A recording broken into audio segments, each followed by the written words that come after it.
दाजु, मेरो जन्म नितान्त गाउँले परिवेशमा भएको हो। मध्यमवर्गीय परिवारमा जन्मेकी म आमा बाबाको मायाबाट कुनै कमी थिएन। सायद आमा बाबुको एकमात्र सन्तान र एक्ली भएकी भएर होला। अलि जिद्दी र घमण्डी स्वभावकी थिए। आफूले भनेको कुरा नभएको र नपाएको अवस्थामा रुने, कराउने, यस्तै गरी पिराल्ने गर्थे। त्यही भएको भएर होला आमा बाबाको केही लाग्दैन थियो दाजु। समय नै हो, परिवर्तनशील हुन्छ र परिवर्तनशील हुँदो रहेछ। हो, यी परिवर्तनशील समयले मलाई 5 वर्षको बनाएछ, पत्तै भएन।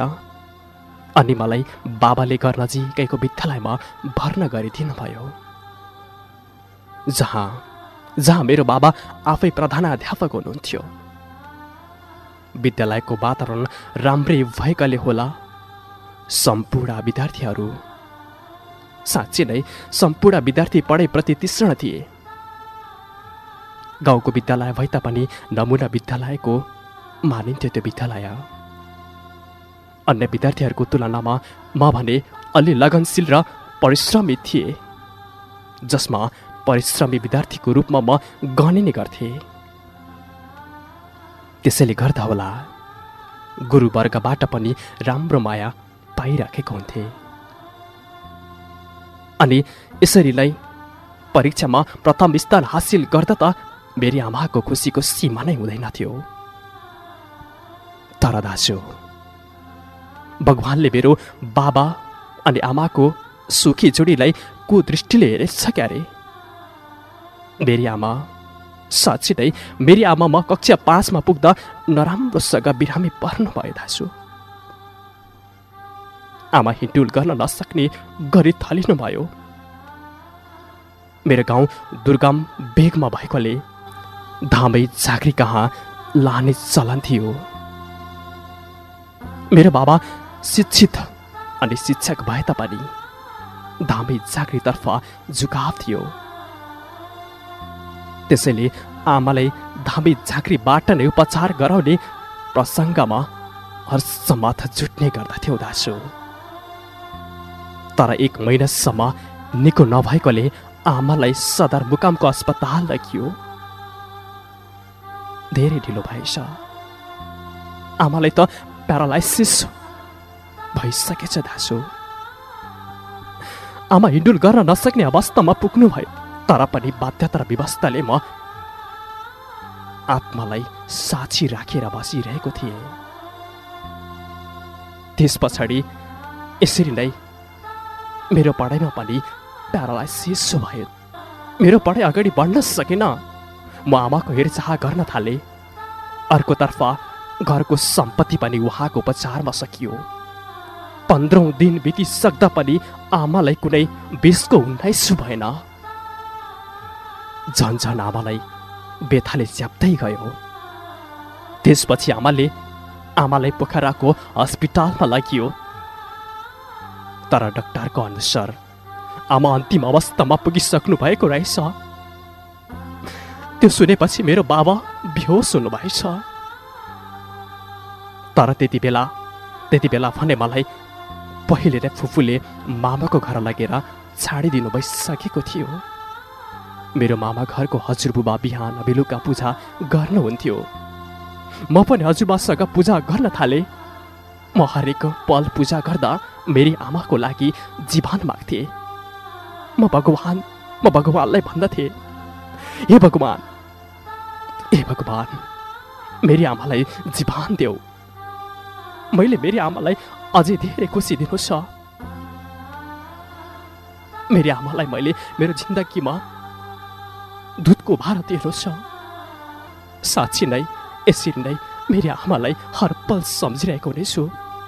बस आमा, साँच्ची आमा।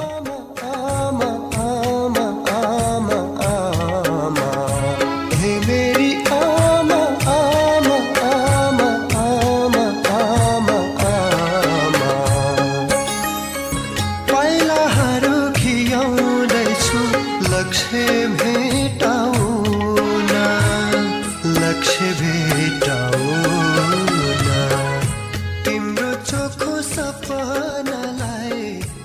साँच्चै नै यस्तै भगवानको मन।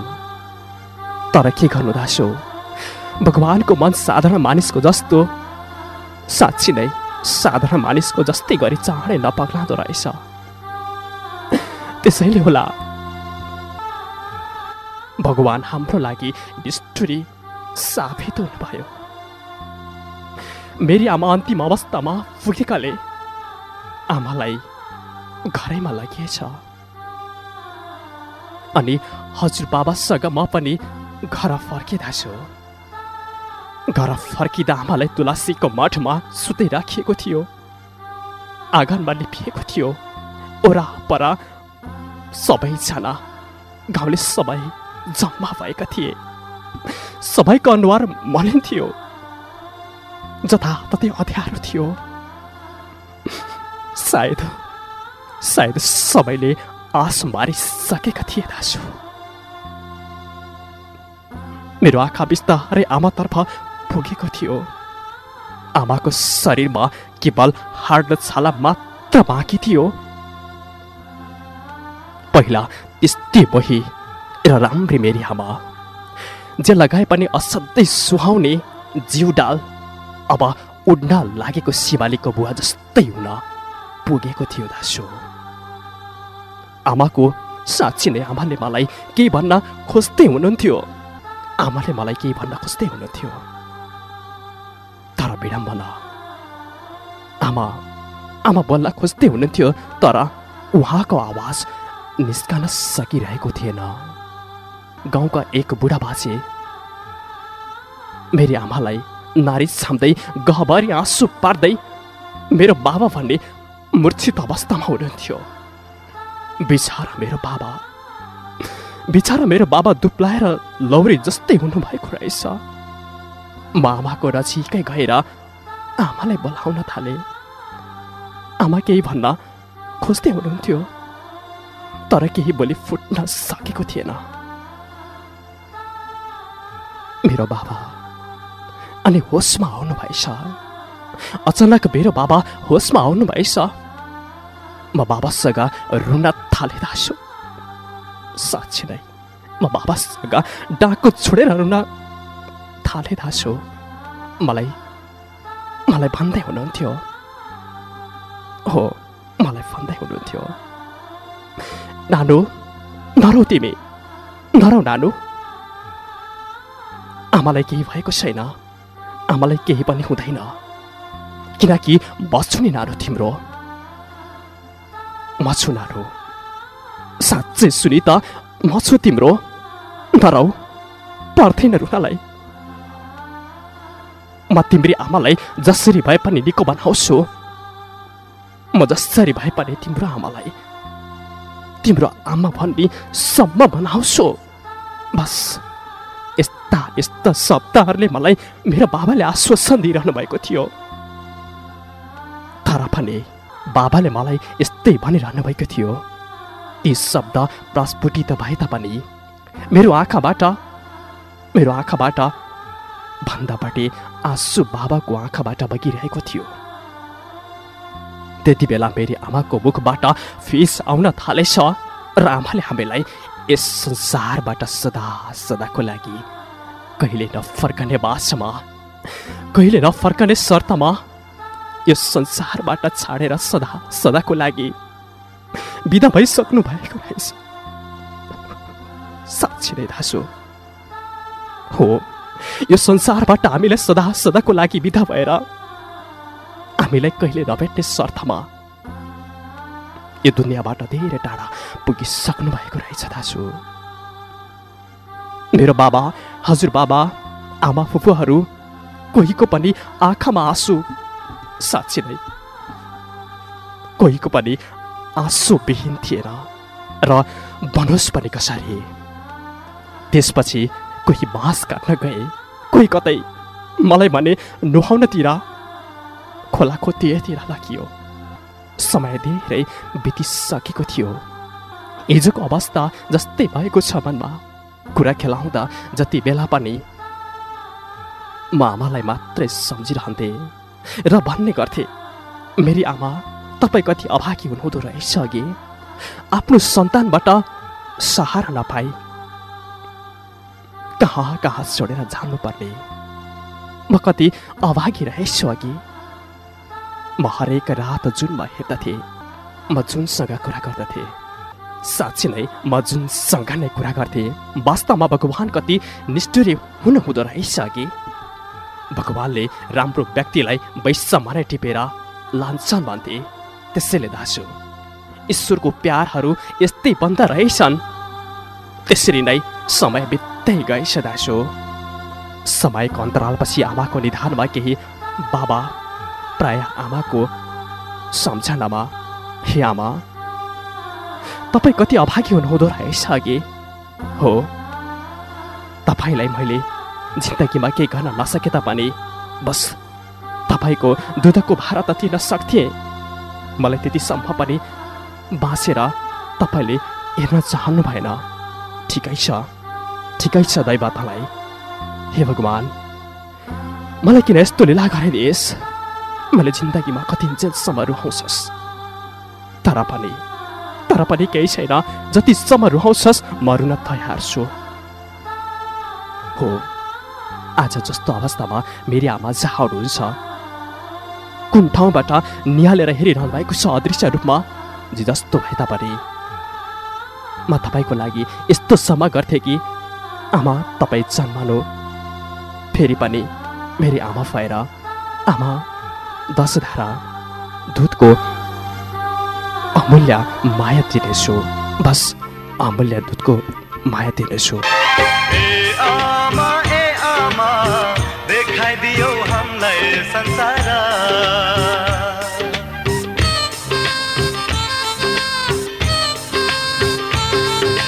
ए आमा देखाइदियो हामीलाई संसार।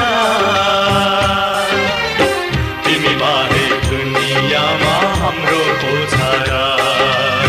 10 महिनाको खैमा कति भोग्यौ काखैमा।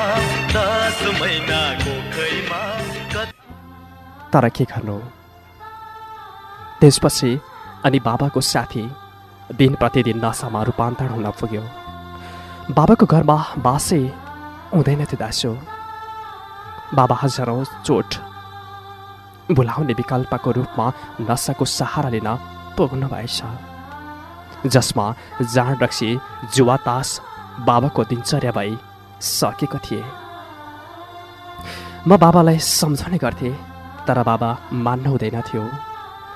बाबाको त्यो हालत देखेपछि म तिग्धा लागेर मामाको घर गएर बस्न थाले। बाबाको मनमा नराम्रो छाप पर्न लागेछ क्यारे। बाबा साँच्चै नै बाबा रक्सीको नसाबाट टाढा रहने प्रयासमा जुट्नु भएछ र बिस्तारै बिस्तारै रक्सीबाट टाढा हुन सफल हुनुभएछ। त्यसपछि बाबाले मलाई मामाको घरमा लिन आउनुभयो। बाबाले मलाई रक्सी छोडेको कुरा सुनाउनु भयो। हो, त्यो कुरा सुनेपछि म ज्यादै खुसी भएँ। बाबालाई मैले, होइन नाइ बाबा, तपाईँले अझै छोड्नु भएको छैन, किनकि म चाहन्थेँ मेरो बाबा त्यो बाटोमा नफर्कदिए हुन्थ्यो। बस म त त्यही चाहन्थेँ, मेरो बाबा पुनः त्यही बाटोमा नफर्किदिए हुन्थ्यो। जे होस्, बाबाले मलाई घर फर्काएर लाग्नुभयो अनि म फेरि विद्यालय जान थालेँ। मेरो पढाइ अलि छुटेको हुनाले म यसपालि पनि द्वितीय स्थानभन्दा माथि आउन सकिनँ। तर मेरो बाबाको खुसीले सीमा नै रहेन। बाबा मेरो एकदमै ख्याल राख्नुहुन्थ्यो। उहाँले खाना पकाउने, भाँडा माझ्नेदेखि लिएर कपडा धुने र विद्यालय पठाउन जाने जस्ता कामले गर्दा बाबालाई एकछिन पनि फुर्सद हुँदैन थियो दाजु। म बाबाको दुःख देख्न सक्दैनथेँ र उहाँलाई काममा सघाउने प्रयास गर्थेँ। तर बाबा भने मैले काम गरेको हेर चाहनु हुँदैन थियो। एक दिन बाबा विद्यालयबाट घर फर्किसकेपछि खाजा बनाउन थाल्नुभयो र खाजा तयार बनाएर ल्याउनु भयो। मैले बाबालाई एउटा शर्त राखेँ, बाबा मैले भनेको मान्नै पर्छ ल। मैले भनेको मान्ने भए खाजा खान्छु, नत्र खाँदिनँ। हो दाजु, मैले यस्तै भने। त्यसपछि बाबाले हुन्छ भनी वचन दिनुभयो अनि सोध्नुभयो बाबाले, छोरी पहिले शर्त सुनाउनु पर्छ ल? मैले भने बाबालाई, तपाईँको दुःख म देख्न सक्दिनँ, मलाई अर्को आमा चाहियो बाबा। त्यसैले तपाईँ अर्को विवाह गर्नुपर्छ। त्यसपछि बाबाले के भनौँ के नभनौँ भएर जवाफ दिन नसक्ने अवस्थामा हुनुभयो दाजु। म दिनरात बाबालाई कर गर्थेँ।